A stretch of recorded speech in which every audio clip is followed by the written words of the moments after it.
Ready. Good afternoon everyone. నా పేరు స్వర్ణలత. నేను SRR government arts and science కాలేజ్లో చదువుతున్నాను. మనకి వికసిత్ భారత్ అనేది ఏంటంటే మనకి 1947 సంవత్సరం నుంచి 2047 సంవత్సరం వరకు 100 సంవత్సరాలు పూర్తి చేసుకుంటున్న సందర్భంగా ఈ వికసిత్ భారత్ అనేది అంటే మన భారతదేశం అనేది ఒక డెవలపింగ్ కంట్రీగా కాకుండా ఒక డెవలప్డ్ కంట్రీగా కావాలనేది ఈ వికసిత్ భారత్ యొక్క ముఖ్య ఉద్దేశం.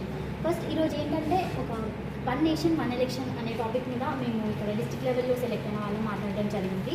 ఇక్కడ ఏంటంటే వన్ నేషన్ వన్ ఎలక్షన్ వల్ల మనకి చాలా బెనిఫిట్స్ ఉన్నాయి, అఫ్కోర్స్ ఛాలెంజెస్ కూడా ఉన్నాయి. ఫస్ట్ ఏంటంటే మనము చాలా మనీ సేవ్ చేసుకోవచ్చు. ఎందుకంటే రీసెంట్గా జరిగిన ఎలక్షన్స్ 2019లో జరిగిన లోక్సభ ఎలక్షన్స్ 60,000 crores అనేటువంటివి ఎక్కువ cost అయినదన్నమాట.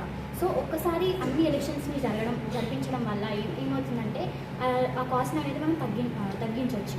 And one more thing ఏంటంటే మంచి గవర్నెన్స్ కూడా తీసుకురావచ్చు. ఎలా అంటే ఇప్పుడు మనకి మోడల్ కోడ్ ఆఫ్ కండక్ట్ అనే దాన్ని బట్టి మనకు ప్రాపర్గా అంటే డ్యూరింగ్ ఎలక్షన్స్ మనకి గవర్నమెంట్ అనేది న్యూ ప్రాజెక్ట్స్ చేయడానికి అవకాశం ఉండదు. సో ఇట్లా అని మనం చేసుకోవచ్చు. దెన్ ఏంటంటే మనకి కొన్ని ఛాలెంజెస్ ఉన్నాయి. అఫ్కోర్స్ ఒక డెవలపింగ్ కావాలంటే మనకు కొన్ని ఛాలెంజెస్ని ఫేస్ చేయాల్సి ఉంటుంది. సో ఆ ఛాలెంజెస్లో పరంగా కొన్ని కాన్స్టిట్యూషనల్ చేంజెస్ కూడా చేయాల్సి ఉంటుంది.